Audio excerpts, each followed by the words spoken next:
Welcome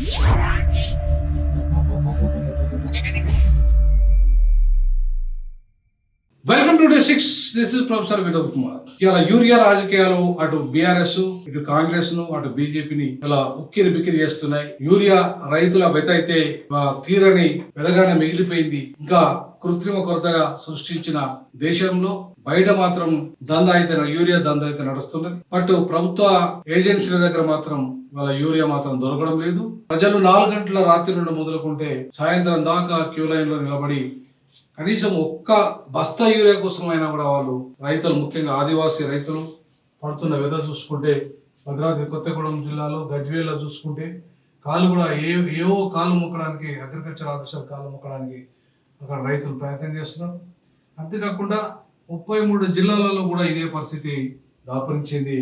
వాళ్ళ MLA కార్యాలయం మహబాద్లో MLA కార్యాలయం మురళీ నాయక్ కార్యాలయం ముట్టడి, పోలీసులు అక్కడ అడ్డుకున్నారు.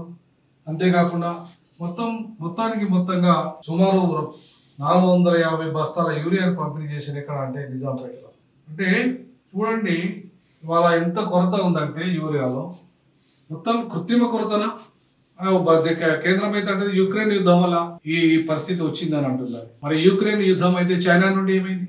చైనా నుండి ఎందుకు ఆగిపోయింది? చైనా ఇవాళ విపరీతమైన ఉత్పత్తి చైనా నుండి వస్తుంది కదా, సరఫరా కూడా అవుతుంది కదా. ఆయన మన కోరమండల్ ఫ్యాక్టరీస్ కానీ మన ఫ్యాక్టరీస్ కానీ ఏమైనాయి? ఎందుకు మన ఉత్పత్తి ఆగిపోయింది? అంటే కృత్రిమ కొరత క్రియేట్ చేసేసి ఇలా లక్షల కోట్ల రూపాయలు వ్యాపారులకు లబ్ధి చేకూర్చే విధంగా కేంద్ర ప్రభుత్వం వ్యవహరిస్తుంది అనే విమర్శ ఉంది. ఇవాళ బ్లాక్ మార్కెట్లో దొరుకుతున్న యూరియా ప్రభుత్వం దగ్గర ఎందుకు దొరకట్లేదు అనే ప్రశ్న ఇవాళ $1 మిలియన్ మన ప్రశ్న మిగిలిపోయింది.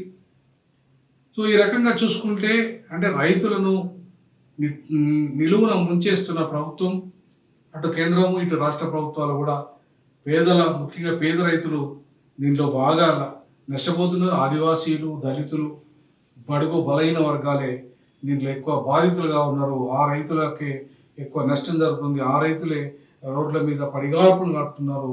అలాగే ప్రభుత్వ అగ్రికల్చర్ ఆఫీసర్ చుట్టూ, అట్లాగే ఆ గ్రామీణ వ్యవసాయ అధికారుల చుట్టూ ఇవాళ పడిగాపులు పడుతున్న ఒక్క బస్తా కోసం